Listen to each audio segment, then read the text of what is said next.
ఈపీఆర్సీ కార్యాలయం. Sir sir నమస్కారం. చెప్పండి సార్. రేపు ఉదయం 9 గంటలకా? అలాగే సార్, అలాగే నేను ఈలోగా స్టార్టింగ్ వేస్తాను. సరే సార్, సరే. Thank you. రంగయ్య, ఏం బాబు? ఒకసారి ఇట్రా. అలాగే బాబు. లేదు రంగయ్య, మన జిల్లా పంచాయతీ కార్యాలయం నుంచి అధికారులు వస్తున్నారు. అయితే వాళ్ళు ఎందుకు వస్తున్నారు బాబు?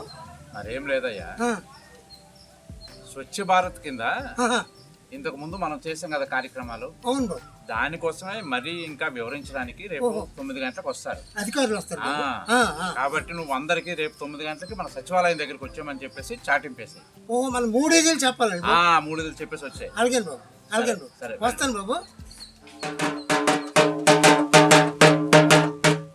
అయ్యా సోదరులారా, గ్రామ ప్రజలారా, ఈరోజు మీ అందరికీ చెప్పవలసిన విషయం ఏంటంటే రేపు 9 గంటలకి మన సచివాలయంకి శ్రీకాకుళం నుండి పెద్ద పెద్ద అధికారులు వస్తారట. వాళ్ళు వచ్చి మనకి ఏదో ఉపదేశిస్తారు. కాబట్టి మీ అందరూ 9 గంటలకి సచివాలయంకి రావాల్సిందిగా కోరుచున్నాను.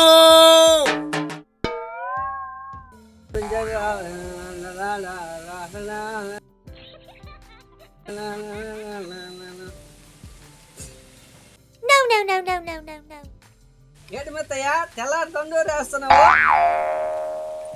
సూరయ్య, ఎక్కడి నుండి వస్తున్నావు? ఏమిటది? చేతిలో చెంబేమిటి, నోట్లో ఈ పొల్లేమిటి? ఎక్కడి నుండి వస్తున్నావు? ఏంటి సంగతి? ఎక్కడికి వెళ్ళి వస్తున్నానా?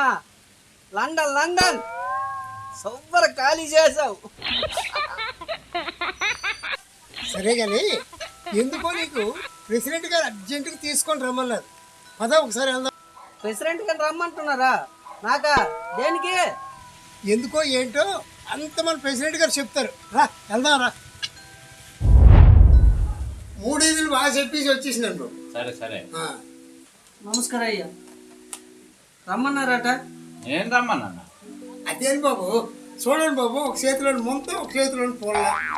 ఇలాగైతే ఎలాగవుతుంది బాబు? మనం ఎంత బాధపడుతున్నాం బాబు. మరి ఇతను చూడండి ఏంటి చేస్తున్నాడు. అర్థమైంది.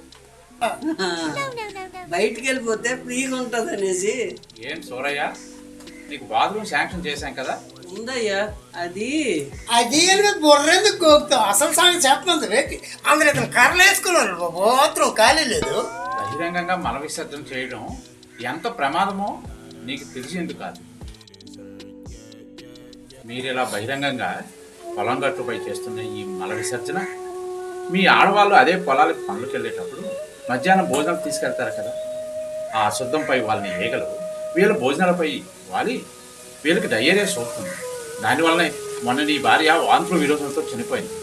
ఇప్పటికైనా అర్థమైందా? సత్య ప్రమాణం బాబు, ఈ పని చేయడం వల్ల నా పిల్లం చనిపోయిందని నాకు తెలదు. రంగయ్య బాబు, మొన్న ఆ వేరే ఇంట్లో ఏం జరిగిందో ఒకసారి మనోడికి చెప్పు.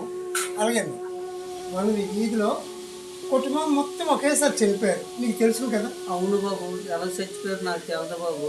ఎలా చనిపోయారో తెలియదా? వాళ్ళు కాయగూరలు తిని చనిపోయారయ్యా. కాయగూరలు తింటే చచ్చిపోతారు బాబు. కూరగాయలు తాజాగా ఉంచడం కోసం అమ్మకందారులు మందు కలుపుతున్నారు. అవి తెలియక మనం తిని కొంతమంది చనిపోతున్నారు. అది కూరగాయలు తినొద్దు బాబు. అదే కూరగాయలు మనం పండించుకొని తినాలని చెప్తున్నాను. కూరగాయలు పండించడానికి నీరు ఎక్కడి నుంచి తెస్తాం బాబు? పెరటి తోటలకి నీరు సపరేట్గా తేవలసిన పని లేదు.